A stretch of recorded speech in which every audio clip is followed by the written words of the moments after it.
Okay, we'll take the first one. I believe that's at 3:59:50 to 4:00:20, and it apparently.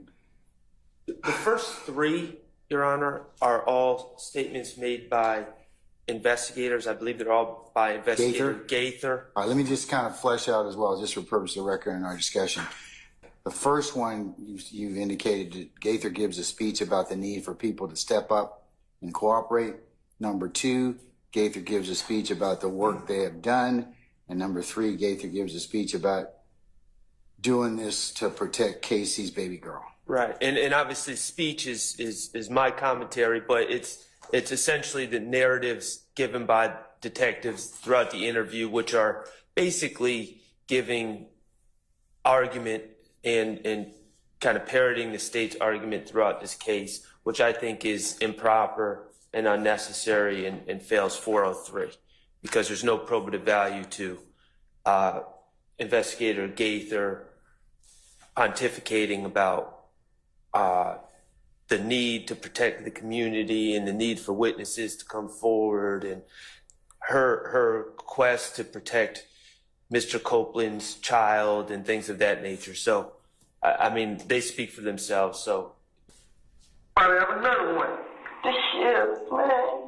All this because I ain't did. I haven't done nothing. I haven't did none of these niggas, man. That's what you not understanding. Me frustrated, man. I did nothing. What you not understanding is you have it in your mind. We can't do nothing about it if you're not speaking on it. We don't know what's in your mind and what you know. And that's what's making it even more fucked up because you holding on. And everybody else just running rampant. I'm going to jail for, I'm taking the blame for everything.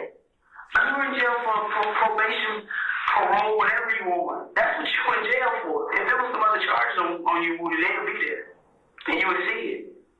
They got me in jail for probation. Why does the state believe that that's admissible? Yes, Your Honor. Mr. Copeland testified that Detective Gaither, during the course of any of these interviews, were forcing him to name a suspect. What she's doing here, for context, this interview is the day after Mr. Copeland, his child, and his child's mother has been shot at. And if you can recall, in the February 20th interview when he was with Detective Curry, which has been played before the jury, Detective Curry attempted to get Mr. Copeland to tell him who did it. He did not. If you can recall, he would not say who did it. Detective Curry went into a conversation with him saying, I know you know, I could tell by your body language that you know. Then when he was by himself with Deshawn, his girlfriend, he told his girlfriend, I know who killed me. I know who shot at me. This is the next day in which they knew that he had a relationship with Gaither. If you can recall, in that February 20th interview, they kept telling him, you need to talk to Gaither. You need to call Gaither. And now Gaither is trying to get him to come forward with whomever he saw in the day that he was shot at. And so what Gaither is doing during this portion is telling him, I can't stop them from shooting at you. I can't stop them from doing anything if you don't tell me what happens. And majority of this interview is her trying to encourage him to tell what he knows. And that is, again, in contradiction to what Mr. Copeland has said on the stand, that one, that they were forcing him. They were not. And you can see throughout the conversations here, they're never forcing him to do anything.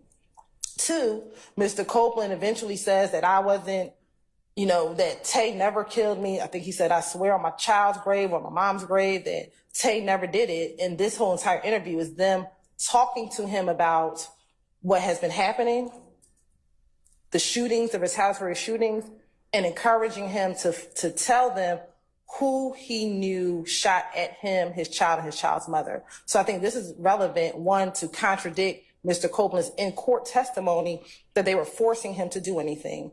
Two, to show how the police were attempting to get him to give information, which was in a calm fashion, which was in a fashion to get him comfortable enough to be ready and prepared to make an identification? Sure.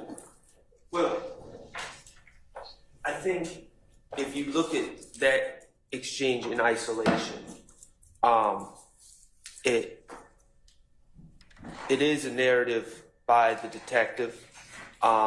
It's not prior inconsistent statements by Mr. Copeland, but you might say it's not that egregious, or what's the big deal. I think as we go on and we discuss the next two excerpts, it kind of builds upon itself in forming this narrative of people are not coming forward. Our job is so difficult. We got to do this to protect the community. We got to do this to protect children. And that's my concern, is pushing that narrative through Gaither's words during these interviews are admitted for the express purpose of Mr. Copeland's prior inconsistent statements. Let me make a suggestion. Why don't I just listen to the three? And even if I did see something on Twitter, I can use what Twitter says. You the victim here. That's what you're so used to being in fucked up situations, you don't realize you a true damn victim. When the police came to my house, I wasn't no good. I was a suspect. I can't vouch for what nobody else did. That's my case. That's my case. If you was a suspect, you would have got locked up that night. That night. You admitted to shooting back, you would have got locked up that night. Am I correct? Okay, so I'm asking you, who the fuck shot at you? Either you gonna tell me or you not, or you just gonna stay in this predicament that you in. But you're not helping yourself.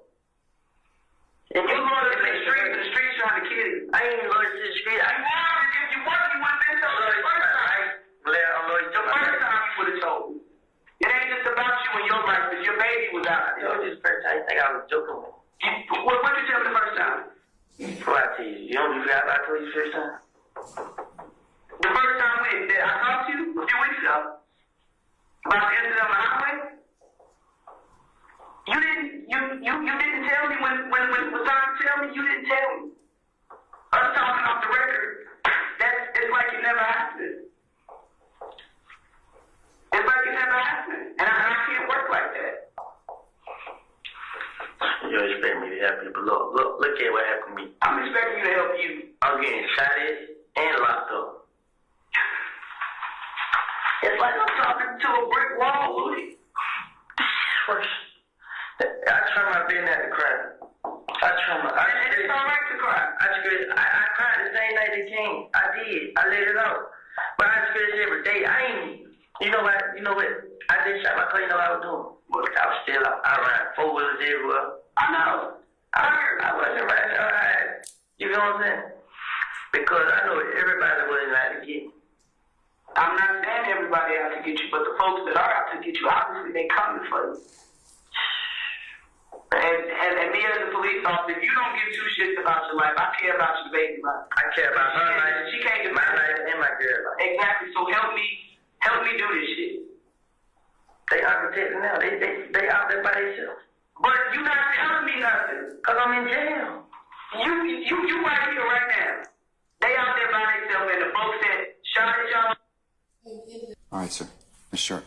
So, Your Honor, my objection to what the playing of what Investigator Gaither says is that Investigator Gaither, again, not the intended declarant of these statements, these out-of-court statements, is essentially making an argument that the jury will hear that it's a future dangerousness argument. It's an argument that, you're either on the side of the quote-unquote gangsters, or you're on the side of the people that are trying to protect children. It presents a false dichotomy, and also it invites the jurors to consider subjects and consider things that are not supposed to be in their purview as the finder of fact. Well, future dangerousness, protecting the community. Okay, tell me where in this particular, from 359.50 to Well, 41105 that you want me to invite me to look at for future dangerousness? I believe it is around 41055 where essentially Investigator Gaither is saying to Mr. Copeland, Okay, you're not cooperating. Hold on one If second. you don't, You said 41055? I believe it's Hey, can you give me the page references for that, please? and it's I don't believe that he's saying this. I don't know. and essentially No, around 410. I need to know the. What page 410? Yes, ma'am. That will be around page 28. All right. All right. You can go ahead and play it, please. Still out there as well. Probably still out there as well. Still. Oh shit, man. I try my best, man. Cause if I help you, if I tell you anything, guess what? They make it even worse.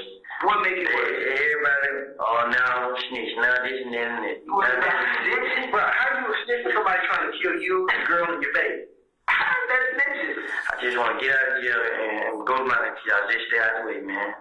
But do you honestly think somebody else that quote unquote the good guy gonna want to help you? If you ain't telling us like you talk about snitching and all this, it ain't about that. But as long as you out there being a part of the problem, we're gonna let you be a part of the problem. I have been a part of the problem. Actually, you are. You're not trying to resolve the problem at hand.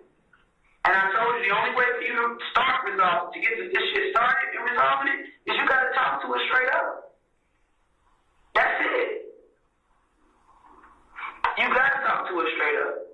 Because if you're not, it's just gonna continue and continue and continue. And I hate to see you or anybody else come up dead behind the foolishness because everybody want to be loyal to the streets and everything. Okay. Mr. Sharp?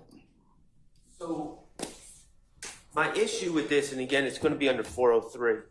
My issue is this: the state is clearly making the argument and trying to appeal to the jurors through their questioning, and I'm sure they're going to make arguments in closing. They made arguments in opening that witnesses are reluctant, that Mr. Copeland's reluctant. They're pointing out that Mr. Copeland says certain things when Jeffrey Williams is in the room versus not in the room. And the reality is, despite insinuations at times by the state outside the presence of the jury, that were unfortunate accusations, I think, there's been no evidence that Mr. Copeland fears anyone seated here. There's been no evidence of any threats made by anyone seated in this courtroom towards Mr. Copeland, or at least on the defense side.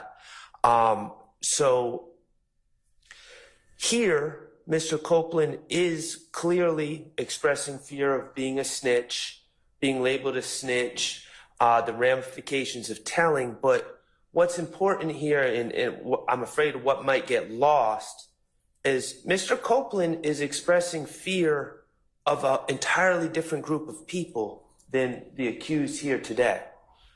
He's expressing fear of the group of people that are shooting at him actively at the time of this interview, which I think the state has alleged are if gang members. I believe that certain individuals that are not associated with any of the defendants here today were arrested and charged with that crime. So it's misleading the jury. It's confusing the issues, because I think Mr. Copeland is expressing a reluctance to cooperate out of fear being labeled a snitch, but it's not. It invites the jury to conclude that he's afraid of these gentlemen, and that's not what he's saying. And yes, I understand that we have the ability to cross-examine and those issues, but Your Honor, I just ask for you to consider the logistics of this case. The fact that the state is talking about playing, like, I don't know if we add them up, 17 hours of videos or however long of Mr. Copeland. There's a long, it's not a typical trial where we get to just follow up with cross. Thank you, Your Honor. I think Mr. Shard is trying to compartmentalize issues, and we have to look at this case in the totality of all of the circumstances. So first things first, specifically, when I asked Mr. Copeland on the stand about Tay and about whether or not he saw Tay shooting, he said, again on the stand, he didn't do it. I swear to God, he didn't do it, or whatever his frame. I'm not quoting that as a direct quote. But also, he talked about not being afraid of snitching. He talked about the fact that whatever he said in these interviews, he was just saying it just to say it. I asked him, was he concerned about snitching, being labeled a snitch? And he said, I was not. So this is impeachment by contradiction and prior inconsistent statements, both. Because I, on direct examination, asked him, was he concerned about snitching? He said, no, I wasn't concerned about snitching. They were forcing me to say, they were forcing me to point out Tay. They were forcing me to do it. Gaither forced me to point out Tay. This is in complete contradiction. He literally talks about why he cannot identify Tay because he's going to be labeled a snitch. I believe this is the interview. Later on, he talks about the fact that his cousin was labeled a snitch and what happened to his cousin. So this is one in direct contradiction to that specific line of questioning. But also, Your Honor, snitching is relevant in this trial in the totality of the circumstances. Mr. Copeland literally last week or 2 weeks ago decided initially that he was going to plead the fifth in order not to testify in trial. To testify into trial is snitching. He has now, as a course of his conduct in the last few weeks when he has testified, is now completely contradicting everything he told police when these individuals were not in the interview room. Again, that is snitching. And here is a reason he is explaining in 2015 why snitching is a problem. So when you look at it for both the specific impeachment of my line of questioning about this interview, but then the larger conspiracy, in this case, people do not want to come in here and testify. Mr. Copeland is not the first witness. We've had Ms. Archillian Bennett, who testified that what she never talked to the police or what she told the police was a lie. But then when you come into court and have to face the individuals that you were accusing, have a different story. Same thing with Adrian Bean. Adrian Bean had a whole interview with Detective Quinn, identify Mr. Williams, identify other individuals who participated in a crime with him. But when he came into court, did not testify. So therefore, snitching is an issue in this trial. Mr. Copeland is talking about his reasons for not wanting to snitch, which is very relevant in the totality of this case. So for multiple reasons, we believe that this portion should be allowed to be played. Mr. Steele.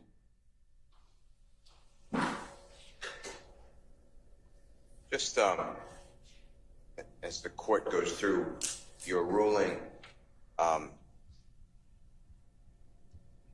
the state's information, what they just said about people come in and then face Mr. Williams et al. And then are reluctant is not what I understand. I understand Ms. Bennett was upset because the district attorney's coworker was inappropriately communicating with her.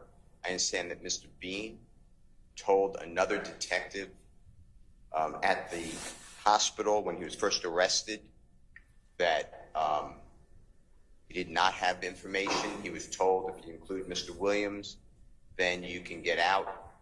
It'll be better for you. With Mr.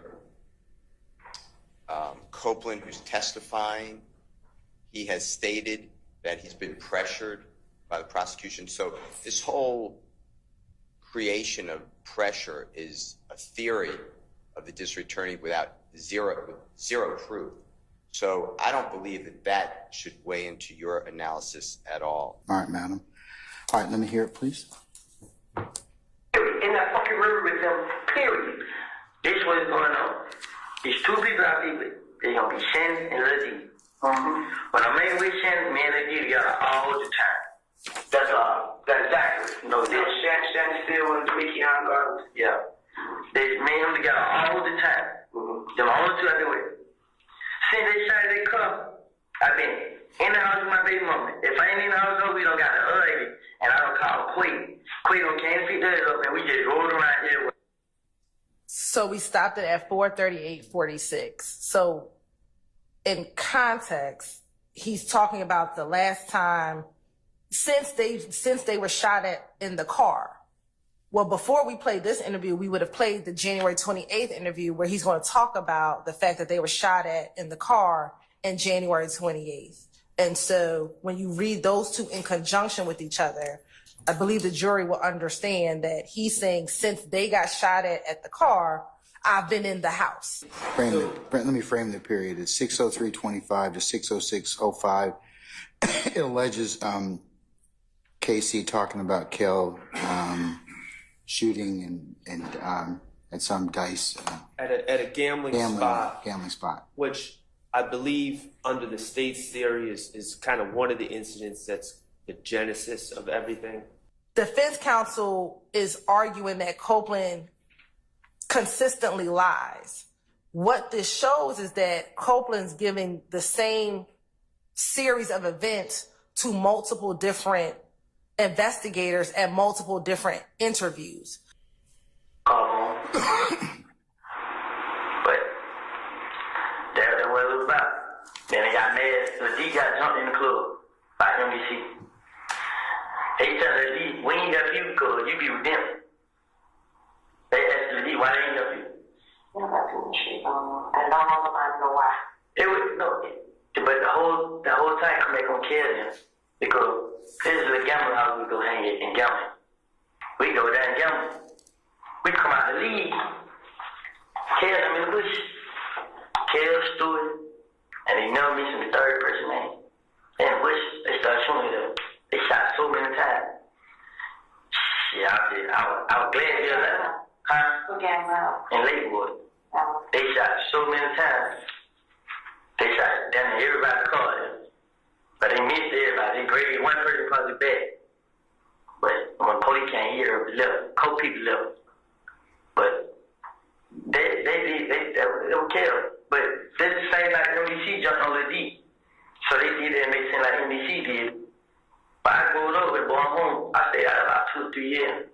So I was telling them like, damn, bro, y'all ain't gonna come out there. Y'all trying to kill me. What's up, bro? And they like, hell nah, bro, you tripping? Like, bro, we ain't shoot that shot there with one of the NBC niggas. Like, bro, we ain't got no problem with that, bro. You feel me? Y'all jumped on the D. Let D be with me, bro. I'm on the stage. I was like, nah, bro, y'all tripping, bro. In my palm, bro, nah. They keep trying to get in each other's face. Well, nah, the next thing you know, Big Boo came up there, and one of them niggas on swarm. He grabbed the D out stage, started jumping on the D. I ain't know it was a D. I'm thinking they wanted them jumping on them. So I walk out the club, see the D, him got shot in the hand, and he blamed me shit. Oh, what you happened to you, bro? And he couldn't talk. He like, and I was seeing the hammer, but damn, they shot you too. So he went down the hammer now. He went to the hospital. So I had to tell him I'm with him. Then Pinky went down there with him. Goddamn, the next night we at the gambling house. They ain't not putting no pictures. We in that gambling. They take pictures and shit. Then he came up and shot at it. We found out it was killed. He had got into a Gucci Red. And she was talking to them. She came back and told her, like, man, they were killed and shot at y'all. Makes it like they did. Because they shot at it and they went and shot at Monday spot. Monday we got into it with the NBC name. They bumped, boom. They how the fight started. They went and shot at their house on Metropolitan. Shot house on Tuzla. So that. And it ends at 6:06:07. Let's move on to 8. I believe 8 is 6:19:20 through 6:20:20. And I believe that is Casey being reluctant to cooperate in the shooting investigation where he's a victim. He says he's concerned they will put the discovery on IGS, or Instagram. In that car, that's gonna put them there. Like you worried about the wrong thing. Like I'm worried about when you get locked up and you get a skirt back and see I circle each picture and put my name on there. he gonna send it out to the screen and be like, I done told on him. And they gonna put it out on Instagram and Twitter, and they gonna tell everybody. And then guess what? They gonna start like, then I'm gonna be just like what then? Nobody won't be around. So you worried about your reputation as opposed to your life and being a free man? It's up to you. I don't want to go back and forth. You gonna do it, Woody, or you not? And Your Honor, that's the conclusion at 6/1944. And we started at 6/1906. So again, Your Honor, one, this is a impeachment by contradiction. Again, in court, Mr. Copeland has said repeatedly that they forced him to pick out Tay, and that he was not afraid of snitching or telling the police who did it, but that Tay did not do it. So one, this is a contradiction to both of those assertions that he made in court. Here, again, for the totality of the case, Mr. Copeland, back in 2015, and we believe even now, does not want to come to court to testify against whether it was Tay or these individuals. So this shows, one, he contradicted his testimony as to what he did back in 2015 as it relates to Tay. And then two, it shows not that he's fearful that anyone's going to harm him, because the state has never asserted that any of the defendants were going to harm him. What the state has asserted is that he does not want to come and testify against them. And this is a prime example of that. So for those two reasons, we believe that this portion should come in. Additionally, Your Honor, when Mr. Shar says this had nothing to do with this case, that is not true. What Mr. Copeland is talking about in this interview is a retaliatory shooting that occurred as a result of Donovan Thomas being murdered. So again, putting this all in context, Mr. Thomas was shot and killed on January 10th. Over the course of about 6 to 8 weeks, there are multiple shootings. We went over that yesterday, Your Honor. And one of the final shootings was on February 19th, when these group of individuals that were associated with If Gang shot at him, his child, and his baby. And Man, bro. Just when you thought it couldn't get any worse, they trying to introduce all of this pertinent information and video footage, man. One thing for sure, YSL Woody, man, you did the fool on that motherfucker, because he was in there telling people that he was telling them shit they didn't even know. Talking about NBC jumped this nigga, and like, bro, they didn't even know none of that. I mean, like I said, you shouldn't be saying shit. You shouldn't be in that room, but you giving them bonus footage, bonus evidence. Like, that nigga laid out the whole beef, where everything started from, and niggas shot up the gambling house, and I saw, man, I'm glad I was alive. And he was about there, he told me something, he was finna cry, and like, bro, gee whiz, thugger. You got to be, how did you put this nigga in the clique? What did he do? Did he like slaughter like 8 people at once or something? You had to see some, because for him to be doing this, y'all had to see some signs of this. But for the state to be able to show the jury this is fucking horrible, bro. Horrible. This is bad, because it's straight up proving that this nigga is lying on the stand. Like, he's a whole different character on these tapes. And on top of that, everything that he said that he don't recall or he didn't do, he's in the tape saying the opposite. On the stand, he talking about he ain't worried about snitching. In the interrogation room, he's clearly saying, man, they're gonna be calling me a snitch, they're gonna put my paperwork on IG, and they're gonna do this, that, and the third. And like, bro, this is bad, bro. And the jury gets to see this. That's the reason, like, I'm getting worried for Thug, bro.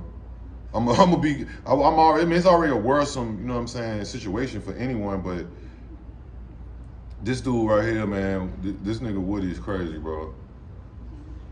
And he just living his best life, which, whatever, if that's what he can do, that's what he can do, but, bro, and then the police in there, like, it's such nasty work how the police can just coerce you, like, see, the police in there telling me something, how I'm gonna help you if you don't tell me, tell me something. How is that snitching? How is it snitching that Cause he's in the fucking room with you talking. What the fuck? I thought y'all discussed that. Like, it's like, and that's poor detective. Like, that's a weak detective. You know what I'm saying? Man, I'm worried for Thug, bro. I'm super worried for Thug. Like, dead ass, bro. Like, I don't even know, bro. This is bad. Them being able to show any of this footage, and they probably got more that they're gonna be. Well, they do got more because it's like 15 hours of this shit total that they trying to. That's why they trying to clip. That's why the defense is trying to clip whatever pieces that don't need to even be, because this nigga YSL Woody was overtelling, bro. Like I said, hey, you shouldn't be telling it, but this is like, bro, that nigga laying out the whole case. And then this clearly shows whatever this nigga was saying on that stand is cap. Like, they hit it's too many points made from this video. And that's the most craziest part. They say he telling the same story on different occasions of interrogations. This is just one video. Like, so you get up there on the stand and tell a whole different story one time, but these other 5 times you told the same story before you had to get on the stand. Because you probably don't want to face these people. You know what I'm saying? Like, it's nasty work, bro. Nasty fucking work. Talking about the nigga shot up the gambling house, and they shot a whole lot of people. I mean, or they shot a whole lot of times. One person got grazed, but he went to the hospital. You telling shit that don't, like, what the fuck? This is some of the this is the nastiest of work right here, bro. I'm worried. I want to see Thug free, but it's looking like this is overwhelming, bro. Like, to me, this is overwhelming evidence. Like, the only thing that could top something like that video of him telling all that business, and now he's pointed out to being a liar. Now they're going to impeach him, but who cares? Whatever. I'm just saying, he's going to get impeached. On top of that, they're going to be using this to convict Thug. You know. Now, I mean, because it's talking about a beef between cliques. He talking about these dudes after me, the IF boys after me, and so this is what it's about. I hang with Lil D every day, and I hang with Shannon, and they get to be like, he telling the whole spiel, my dog. Nastiest of work, bro.